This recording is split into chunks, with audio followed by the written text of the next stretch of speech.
Welcome to the Fragrance Files. Welcome to the Fragrance Files. So there was there was this moment where I was in a store and I had agreed to do some like promotional video about a new brand that they got, right? And the manager at the time told me to go through, smell, pick which one I liked the most. And the whole house was really cool. I liked it a lot, but I was really drawn to this one really gorgeous citrusy woody fragrance. It was phenomenal. It's in my collection currently, still one of my favorites from the brand. But his response was, "No, don't get that one. You're gonna smell like a lumberjack." And I'm like, "Okay." And he's like, "Get this one instead." And he gave me this one that's like a really like soapy rose, which is absolutely gorgeous. And I wound up really loving it. It is the second favorite for me in that collection. And at the time, I was like, okay, cool, whatever, ha ha. And the more I thought about it, it's like, who the fuck cares if I want to smell like a lumberjack, you know? And like I said, to this day, they are both in my collection, and I still love that lumberjack fragrance a hell of a lot more. So, whatever. Well, I mean, we all know that you had to come around on Rose to begin with. It took me a while.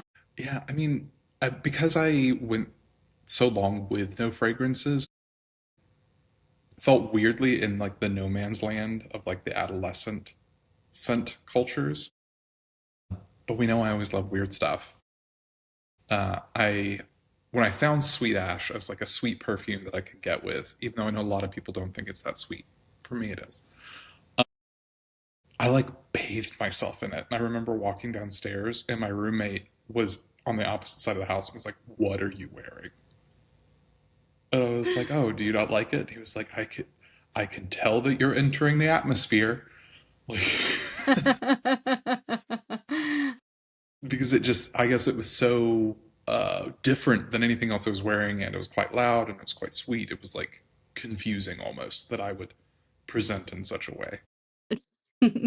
I love that. I do think it's probably one of the best options from Sniff, Yeah. still to I this mean it's day. the only one I have, and we'll see if it hangs around. Yeah. um, have So he was definitely visibly confused by your fragrance choice.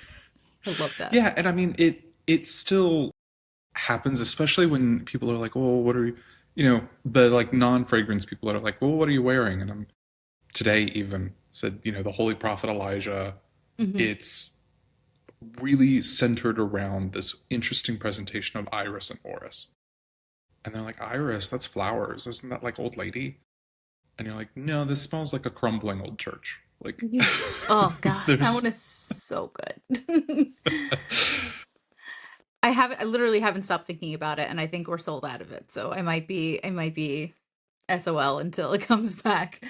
Um, yeah, I mean, I think the only like visible confusion probably only comes from my husband, or when I tell somebody like the actual name of what something that I'm wearing, or like if it's something ridiculous, you know. I mean, if somebody that you work with asks what you're wearing, you can't tell them daddy, you know. Or, yeah. I'm wearing cow. But yeah, my husband definitely he loves fragrance, and he's definitely into the weird stuff with me. But there have been a couple of times where I've put something on and he's turned around and he goes, "What is that?" And it's like three of my favorite fragrances too. It's Rock the Myrrh, Dragonfly, and yesterday with Elephant Sanctuary Edition. He told me I smelled like DEET. I'm like, well, you're gonna smell the shit all night because now I'm gonna spray it on the bed.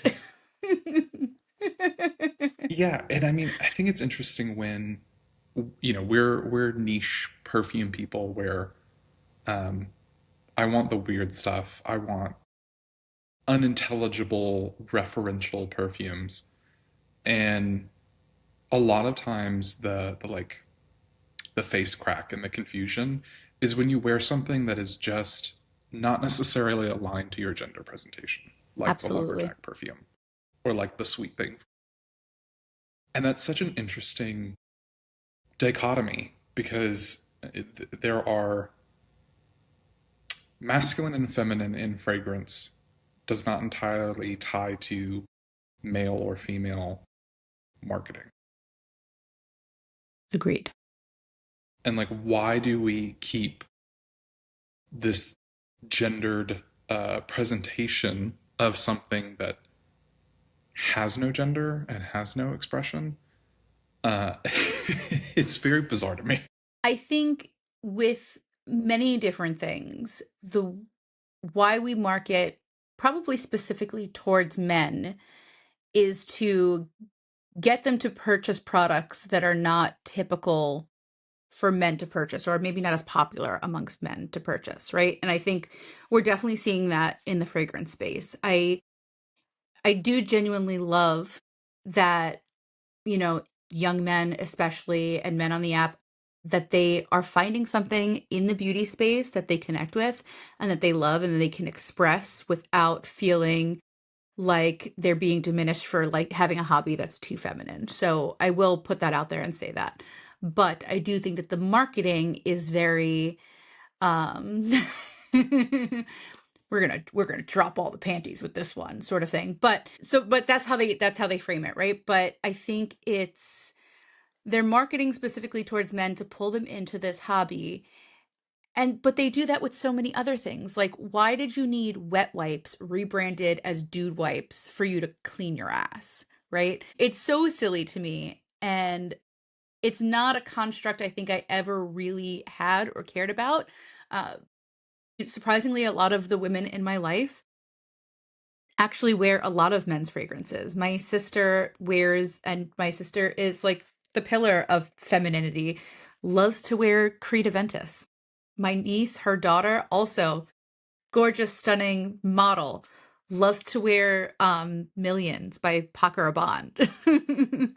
And I think Question on it's the Aventus is, does she care about batch codes? no. She does not. Callback. She did. She does not know that batch codes exist. And I just gave her my bottle of Blue Talisman extrait. Obsessed with it. Yeah, I mean, I know, and this is broadly speaking, I'm not an academic on the history of perfume, but for a long time, perfume was often purchased by men as a gift for a romantic interest.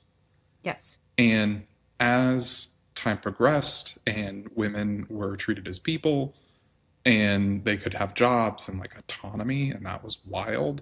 Shocking revelation. Then you started getting these perfumes that women bought for themselves, and it was this empowerment piece. And apparently, the powers that be within the perfume world and in the beauty world were like, how do we get men back? So they shifted the language and the name of cologne as being a masculine connotation and started marketing fragrances to men as cologne, and perfume was for women. And for some reason, we just let that stick. And that's one of the first things that I have to explain to new people into the fragrance space when they're like, well, I'm a man, so I wear cologne. I'm like, well, if you look at any good quality men's cologne, air quotes for those listening, it's an eau de parfum. They've, it's all marketing. It is. It is. Something that frustrates me all the time because I'm always asked, like, do you have any recommendations for cologne? I'm like, oh, I don't wear typically cologne concentrations. And I'm like, what do you mean? Yeah. But And that's why I don't mind using the word fragrance and perfume interchangeably, because I think it makes it a little more accessible to people that haven't crossed that bridge yet, who haven't quite broken that wall down for themselves, because it is mhm. so heavily layered into the mainstream world. Oh yeah. Um, but similarly, as we got the rise of sex coded things, initially it felt like you can launch a brand that just never addresses it and everything they have is for anyone who approaches it. Mhm. And that's my preference. Yes. And then you have brands that are explicitly like, you can wear whatever you want.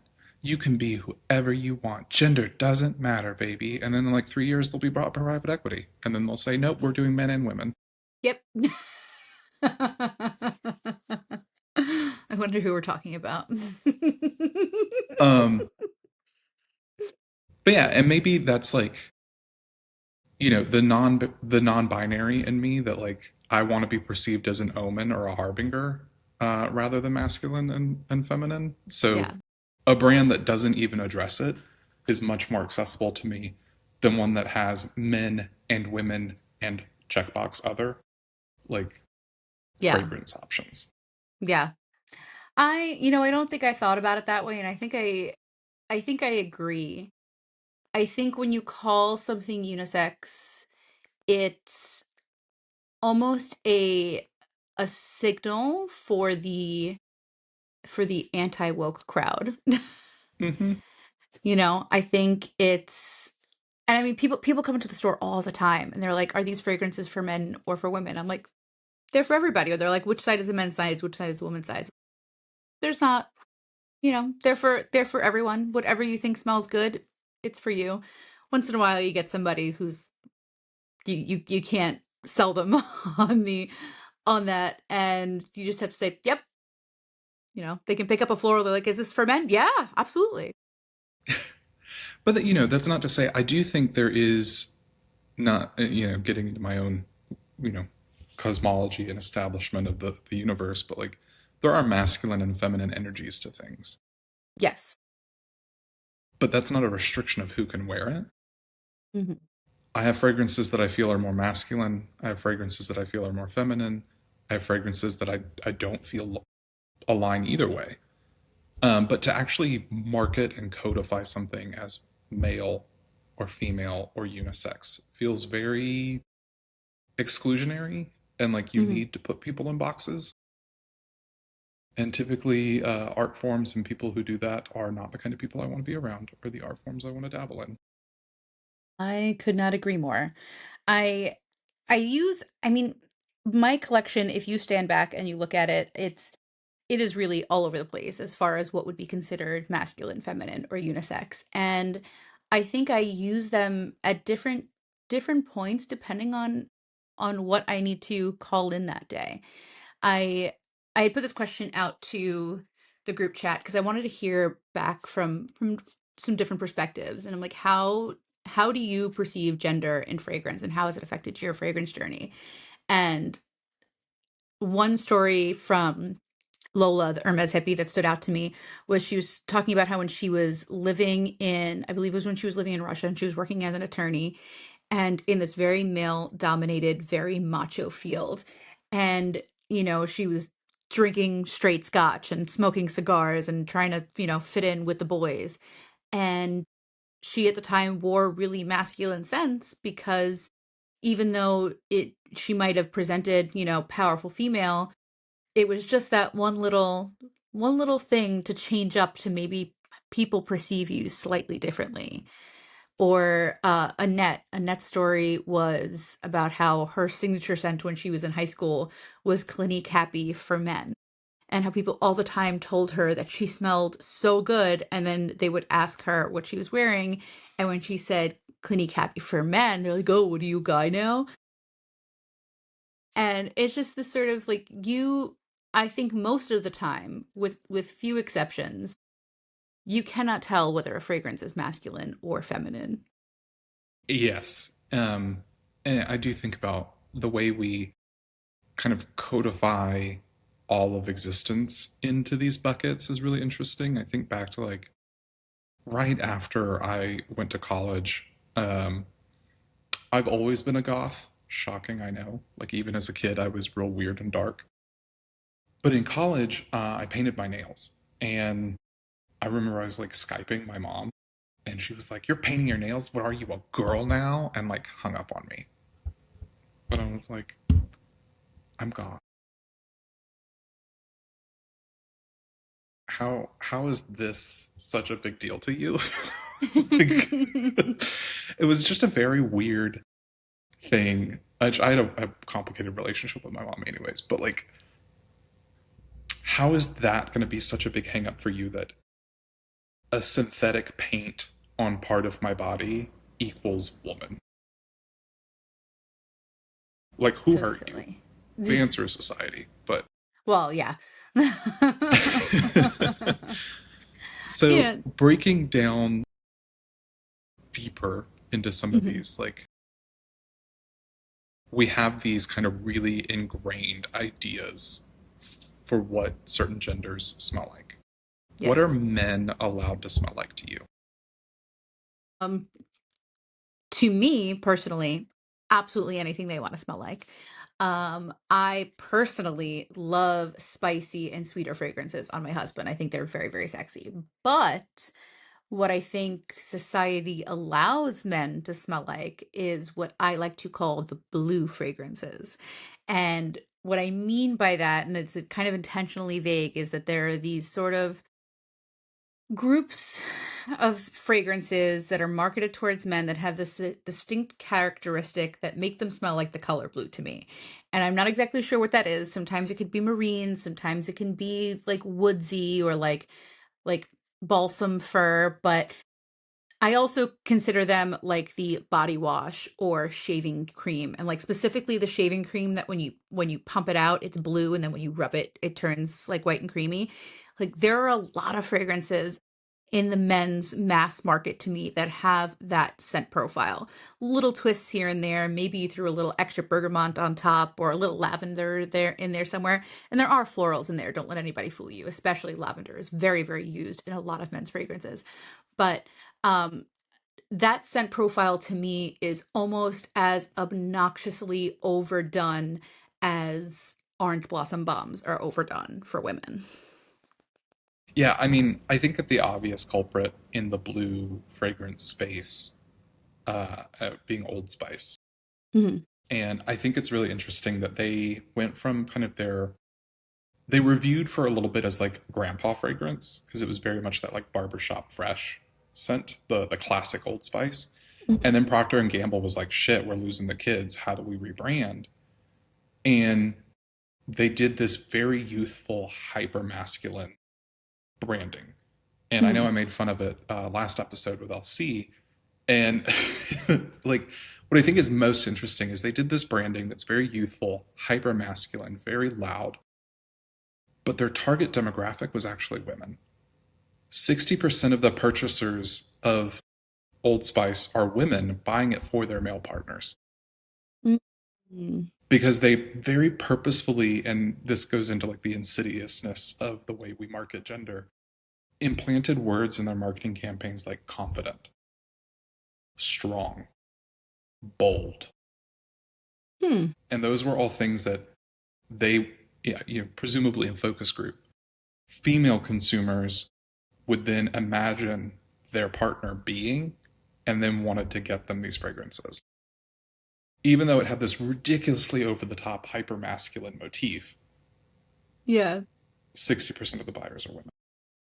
I would love to see some words in marketing for women for men's stuff that says emotional intelligence, went to therapy, Therapy. emotionally available. Sponsored by BetterHelp. Yeah. The well adjusted. Um,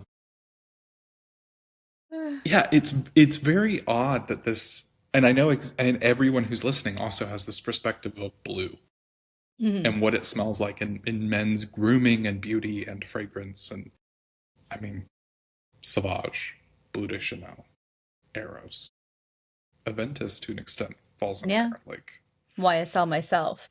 but like to your point, lavender is there.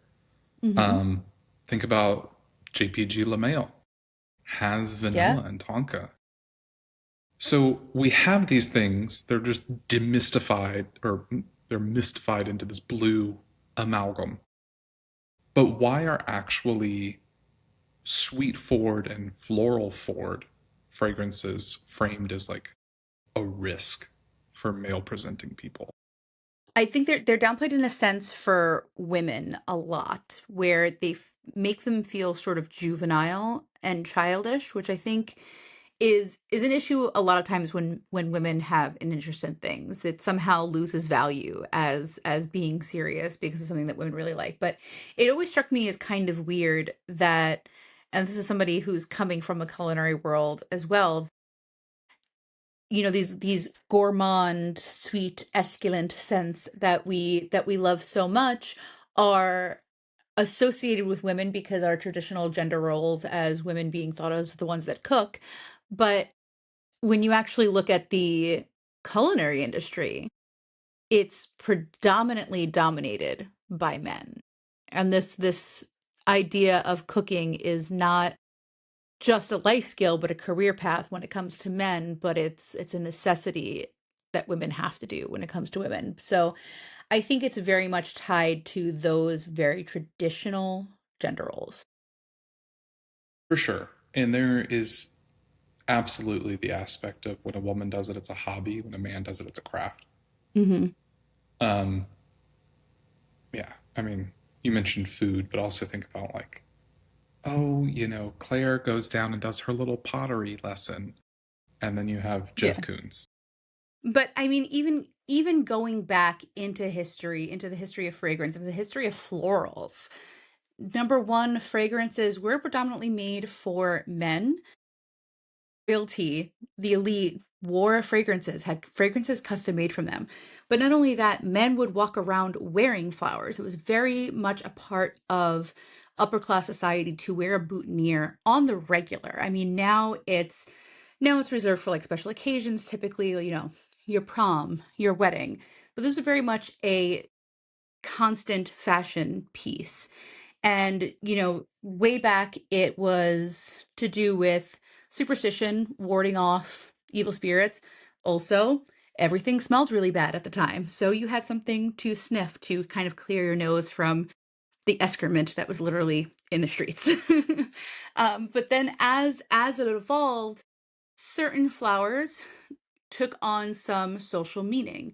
And I have a fragrance that it is officially the rarest fragrance in my collection, but this is Carnation, and it was done right by Rodrigo Flores Rue, and it was part of the Floristalgia collection. It was this really beautiful exhibit that he did in with Stell, and I was really taken by Carnation in particular. And this is not a fragrance that is you can't buy this fragrance. If you are a big company and you would like to purchase the rights to use this fragrance, you can. But Carnation is very rarely used in fragrance anymore. But it was different color carnations worn in your boutonniere meant different things. And this one is particularly based off of red carnation, which men would wear to show love and admiration. Um, but what I did learn is that Oscar Wilde actually is the one who suggested wearing green carnations for men to signal to other men that they also love men. So I don't know. Maybe we blame Oscar Wilde, but I'll never blame Oscar Wilde for Yeah. anything. Yeah. I think it's really interesting that this shift in masculine fragrances, like you said, I mean, pharaohs, kings, history, for the large part, Mhm. fragrance was a masculine tool. And then, like I said, I think it's Victorian era. I could be wrong with the history there. It became like a something you buy for your love interest. Mhm. And so much of male fragrance now is absolutely about power. And we've joked about it in previous episodes, but this idea of like masculine perfumes, we see so much of these like beast mode, amber max, crazy powerful projecting fragrances. And we joke about it and we say that, the fragrance bros and all of this stuff, but like also how limiting is that for you? And I do have to think about like the way society as a whole tells men not to express themselves with nuance. You can't Mhm. have emotions, you can't have softness, you can't have florals, you can't have sweetness. You have to have oud rose bombs. You have to Yeah. command the room. You have to Yeah. let every woman know that you're an alpha in the room. Like, how boring is that? How sad is that? Oh, that that's what a fragrance is you're being pushed into. yeah. And I mean it's all around sad from a social perspective that this is this is who you're expected to be.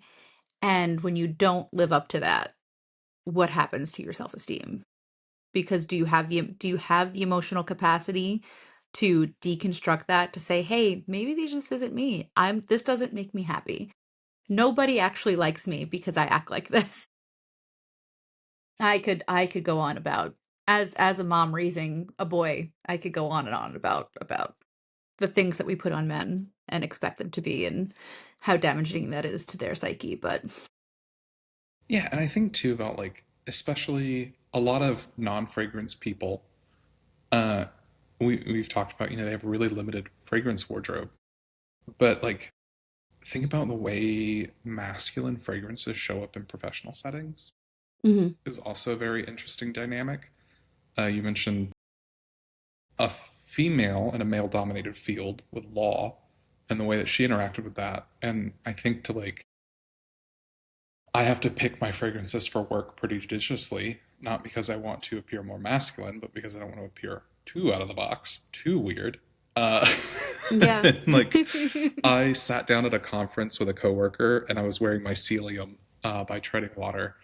And she leaned over and she went, "You smell like a wet log." Thank you. All I ever wanted to be. That is, did she mean it as a compliment? Doesn't matter. Who knows? It's It how I doesn't matter. accepted it.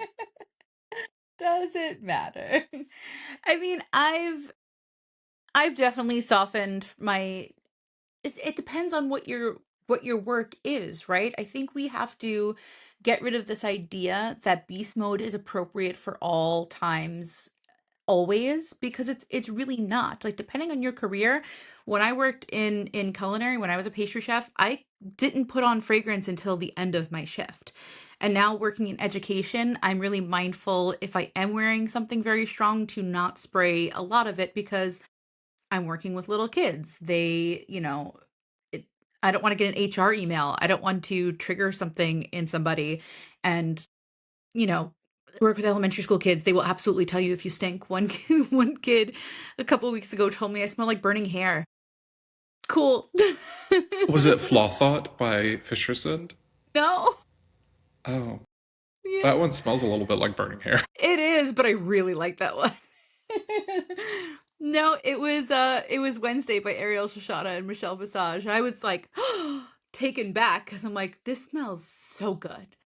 But I do think I mean, not the burning hair part, but Michelle, I think, is a good segue into the feminine side of it. And we talked about Yeah. masculinity and perfume. And like, it's interesting because when I think of feminine fragrances, I don't go into the like infantilized hyper gourmands, which I do think we should talk about. But Hmm. I go to like the greats of like powerful women. I go to Poison. Hmm. I go to like Black Opium. I go to like Angel by Mugler, even like these powerful, strong 80s women. Maybe it's because in my heart of hearts, I love a shoulder pad. I don't know. Like, that's what I think of when I think of women fragrance, is Yeah. these like powerful, cool women. Yeah. Well, I think for the past, I mean, maybe 50 years, I think the women's fragrances has dominated the market. And I think you've all of the absolute masterpieces that you can name over the past 50 years, most of them would be female fragrances. Yeah, but they're like strong females to me. Yes. They're like working women. They're women who don't need a man, and maybe that's how they were marketed, but that's also how I feel about them when I smell them. I'm like, Yeah. she is self-actualized. She can have a bank account now. Like, because it's very, I think, of the era where some of these started coming out was the woman in a pantsuit that could do whatever she wanted. Yeah. Do you, I wonder, like, we talked about what this kind of like beast mode for men, but what do you think it means for a fragrance to be too much for a woman? Too much. I mean, how we discussed that a lot last episode too about, Hmm. you know, women shouldn't take up space. Hmm. So are you too loud because you're wearing one of those powerful women fragrances and the other people in the room don't want you asserting their power, like your power against theirs? Or is it too much because you're too sweet, you're too loud, you're too Yeah. sugary? you're too passionate, you're too bubbly. Like there's so many different ways that we box women in their expression that like I think there's a lot of answers to that question and a lot of root causes. The Yeah. ultimate of which would be control. Yeah. I agree. I think I I've mentioned this before on the podcast, but at the beginning of 2025, I think it was, all of these influencers were pushing this idea that gourmand is dead. And like part of me, this is my little conspiracy theory, as Elsie said, I'm putting my tinfoil hat on, but I feel like it was a um very sort of planned effort to pull people away from the gourmand. And whether you like it or not, you don't have to wear gourmands as a political statement, but I think it was a push in the direction of the clean girl aesthetic. I think we were looking for more women to go for the musks and the laundry and the clean, clean linen fragrances. And I think it backfired. I don't think it worked because I think the gourmands that have been coming out last year and into this year are so much more complex and so much more interesting that it's like now people are saying gourmands aren't going anywhere. Yeah, no shit, Sherlock. You're Yeah, I never mean going they to get never people to were. stop wearing vanilla. Like, but it felt to me very targeted and very trying to sway public perception of gourmand, and it just didn't work. And when you think about, why certain scents are labeled as like girly and unserious, body mists, the gourmands, the vanillas.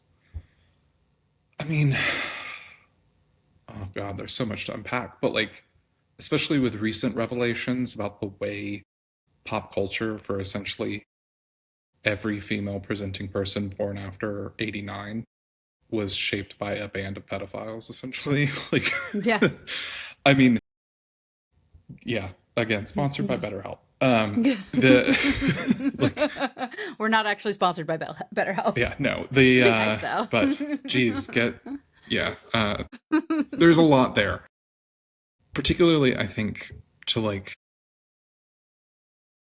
the novel Lolita. Mhm. If you haven't read it, it's a wild ride.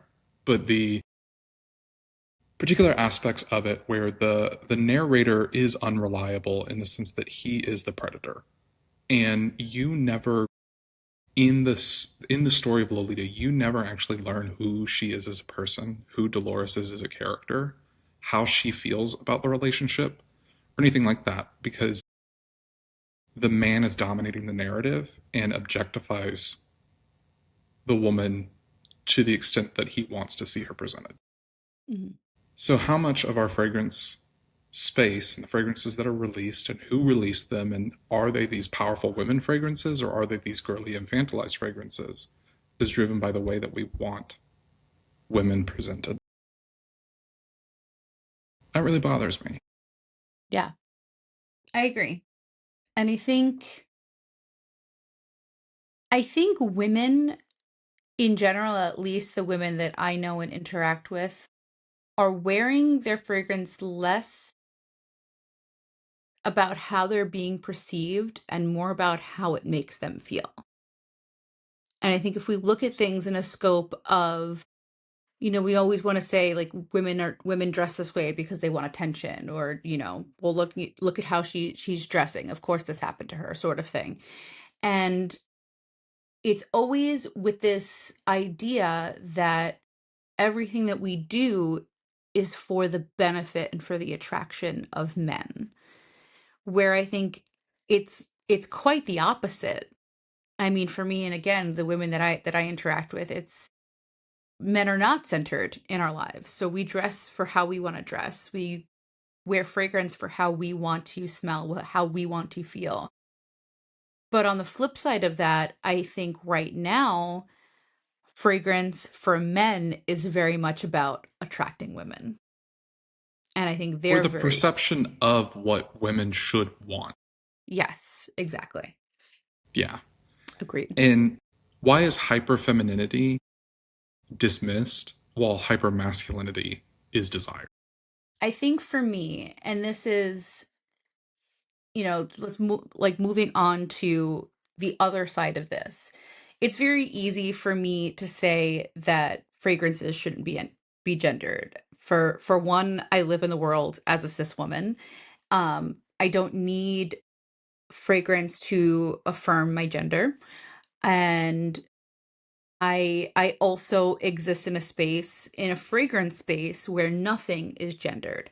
So I already feel like I live in this world, but I do think that there is maybe a benefit, if we could say it that way. We're never going to change people's minds, like the en masse, looking out, into the macro. We're never going to change everybody's minds that men shouldn't wear sweets, men shouldn't wear florals, women shouldn't wear woody, but I think if we look at it from a different perspective and instead bend that you can use fragrance to help affirm your gender, in that sense it could be a really good tool.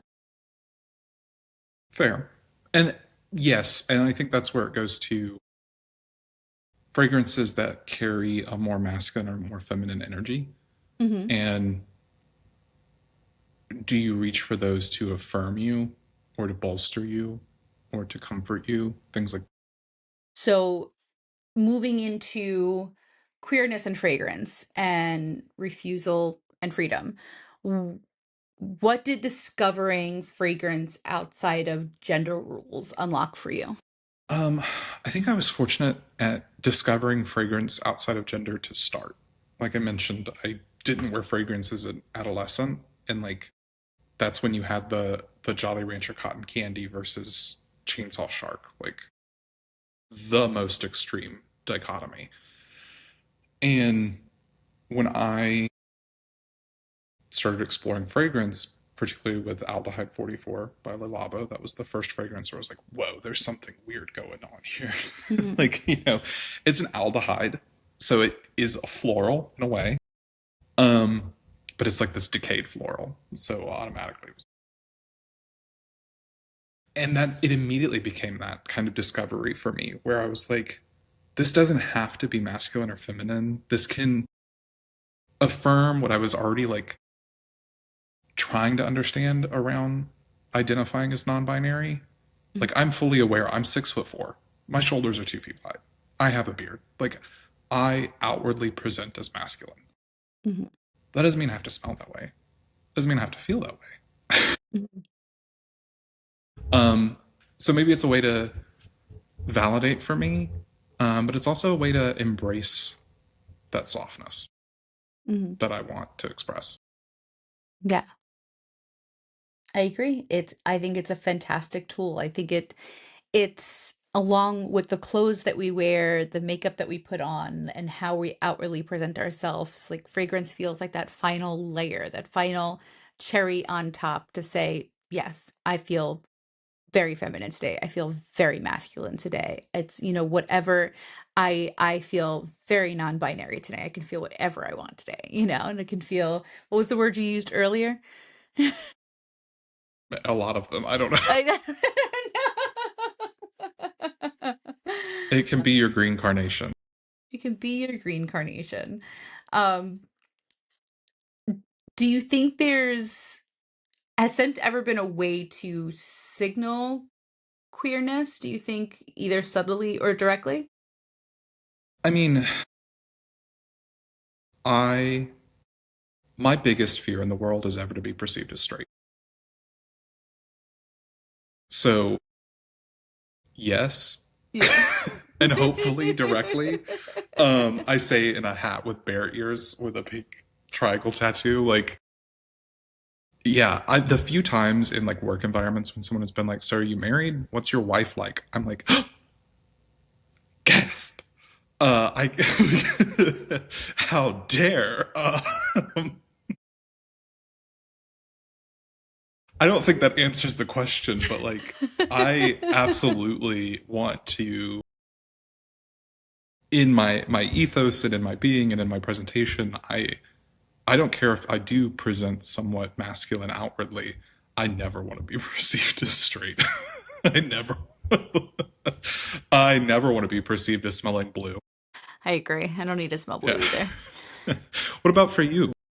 I mean, and is not shocking as a bisexual woman that I like, depending on how I feel like I wear what matches. Mhm. So I guess it's hard to portray that with a singular fragrance. Maybe that's one of the reasons why I need to have so many options.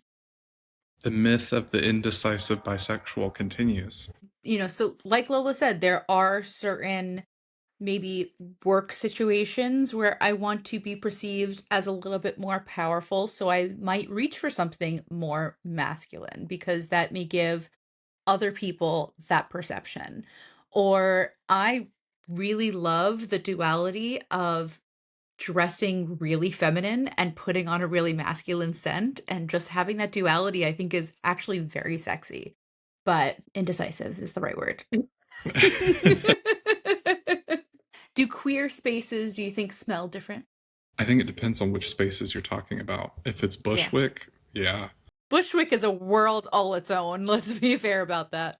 I do think queer spaces smell different in the sense that like people aren't attached to the same biases in fragrance necessarily, Mhm.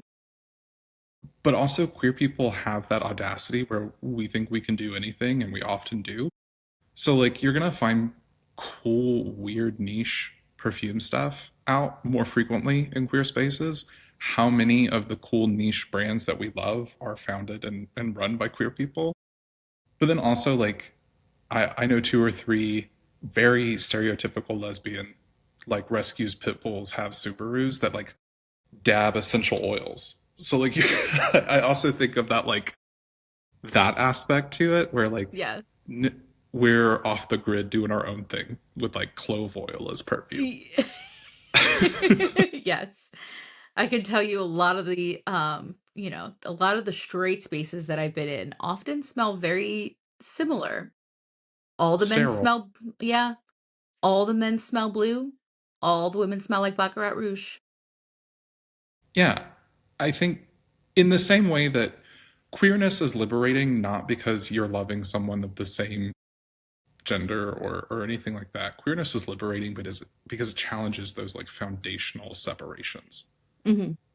And I think that shows in the way queer fragrance is an act of the rebellion.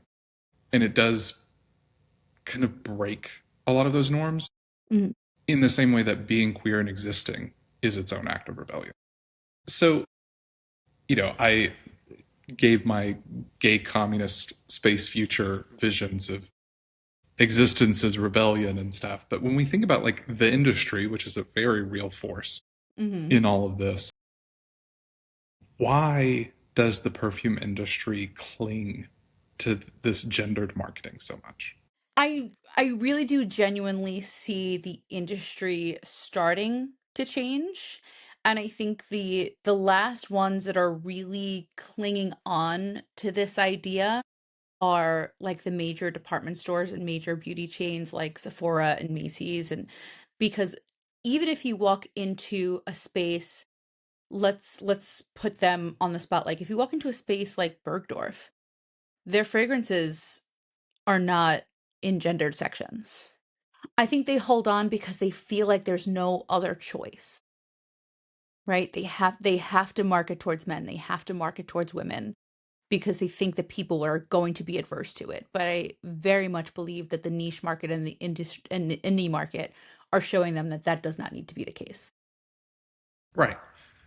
But they're doing it not by saying, like we referenced earlier, you can be anything you want. Like when you make ungendered part of your branding, it feels I hesitate to use the word virtue signaling, but like it is just as much a red flag as having men and women sections in your fragrances because it shows that you wanted to make a statement about gendered fragrances but didn't want to say man and woman. It's that weird third box category that is in itself alienating. And so far, like two for two of those major brands have been kind of stripped away at that and backpedaled. Y- Yeah, yeah. And like I said, because I think it does signal to the ultra sensitive anti woke crowd that, like, what do you mean genderless? Like, I have a gender, you know? So I think in the way, if we zoom out and look at macro right now, I think that isn't safe marketing to say that you are genderless or genderful or or gender neutral fragrances. Genderful. Um, I think it's risky marketing in the world that we live in right now. So I think the big companies, the big designer companies feel that the safest route is to stay gendered, but the niche and the indie know that you can just be genderless without explicitly saying this is genderless. And I fortunately haven't seen it in the perfume space, but it's worth mentioning that, like, in fashion and somewhat in beauty, the neutral, like gender neutral area Mhm. is often so sad. Oh Like, yeah. why did they decide that blue is man, pink is woman, and gender neutral has to be sad beige? Like, all of those brands that popped up, I feel like they're all gone now, or they've dramatically changed. But like the Yeah. first gender neutral clothing stores and stuff, it was like, do you want sad beige jumpsuit or sad beige t-shirt? We have no gender. And I can only imagine if we tried to carry that into the perfume space, they're like, do you want to smell like barley? Just barley. Like, it's Sweet. also very limiting Yeah. rather than just embracing the artistry and the energy that you can be and do anything and you can mix and match and combine. Like, Yeah. life is a lot of different things. You don't just have to smell like Isoi Super and nothing else. Do you think the industry is actually evolving, or do you think they're just finding a way to reshuffle the deck? I mean, it's probably just reshuffling the deck. I think the industry doesn't give a shit what the people actually care about. They just care about what's going to sell. Mm-hmm. And like I've said time and time again, I think the longer and longer that people are in the fragrance space and are consuming fragrance content and buying multiple fragrances themselves, this doesn't apply to people who just, have their signature scents, but I think more and more people are curious as to what's out there and feel very limited when it's just this is men, this is women's. So I think this exploration that we're all sort of going on together, they're gonna have no I think they're gonna have no choice in the future until this bubble bursts. But like, what when that bubble bursts? What what does that freedom smell like? Like, what does a truly liberated fragrance culture look like? I think when it comes to marketing, we focus on storytelling. And this is why I say, like, we look to the indie space to know what's gonna be it. It might take a couple of years, but I think what's happening in the indie space right now is what will eventually be in the mass market. And I think that focus on storytelling is what's going to be it for people because people like that connection. And I don't mean storytelling and marketing ads like two people running to each other in slow motion to a beach and there's no actual context about what the actual fragrance smells like. I mean deep stories like I talked last week about Damn Fool or Mm-hmm. um you know Zoologist and Alloy Studio and all these companies that have these deep meaning and deep visual images of what their fragrance evokes rather than who you will be if you wear it. I like that. Yeah. I think about chatting with a friend of mine. He started asking, like, what are you wearing today? And when I I say the fragrance, then I explain it. And he actually pointed out to me, he was like, you're always so visual. You don't tell me, oh, it smells like wood and flowers. You give me the scene and the setting in which this scent is. And I realize that I describe perfume that way because that's also how I consume it. Hmm. There are times when a perfume reminds me of a specific person or the idea of a person, and Hmm. those I find carry the most polarized masculine or feminine energies. Yeah. But a lot of times it's an atmosphere, it's a dream, it's a place, it's a time. And I think because I experience fragrance that way, that's also how I want to see it portrayed back to me. What fragrance do you wear now that feels the most like yourself? I when we mentioned a couple episodes ago, like I do believe we as people are ever changing and our taste in fragrance evolves with it. Right now, I am still very much in this aromatic, earthy, grounding fragrances. But this week, I've really been drawn to Santal by Kintsugi. Mm. It's the way the sandalwood and the thyme express themselves. I just picture like exhaling in a really lovely spa, like under a heat lamp. And I have a lot of stuff going on right now, so that like as a perfume is the most that I need right now. So I guess that's what Yeah. I'm reaching for to reaffirm. What about you? It's hard to say with this many. But I think I think the fragrance that is giving me visuals that I need at the moment because I am at a point where I am incredibly busy all the time and taking zero time to actually care for and myself and relax. But the new elephant from zoologists, the sanctuary edition, I wore it yesterday and was really struck by the imagery that it conjured up for me because it felt like a very serene image. It felt to me like a young elephant carelessly frolicking through jasmine bushes, playful, rolling around, feeling safe. And it feels like I'm watching that image from afar in a bungalow sipping on tea. It's this very serene, relaxed moment of feeling connected to nature and nature being feeling safe. It felt good. I'm glad the Sanctuary edition is so calming, It and that sounds is. beautiful. Oh, it's gorgeous. It's gorgeous. I think the big takeaway for me is that gender doesn't need to be the first thing that you look for in your fragrance. For me, I think for you, it's very much the last thing on our mind when we're choosing a fragrance. And instead, choosing fragrance that makes you feel the way you want to feel. Does it make you feel good? Does it make you feel attractive? Does it make you feel powerful today? And closing idea that maybe the most radical thing that we can do is is wear what feels like us without explaining it. Absolutely. With words like confident, bold, self-actualized, Old Spice, Therapy. therapy, BetterHelp. All right.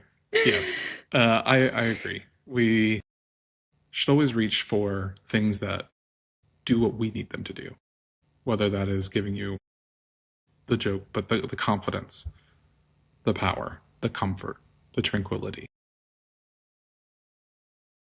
I hope you find a fragrance that gives you what you need. I hope so too. Let us know what you're wearing and what it makes you feel. Thanks. We'll see you next Okay. time. Love you. Bye.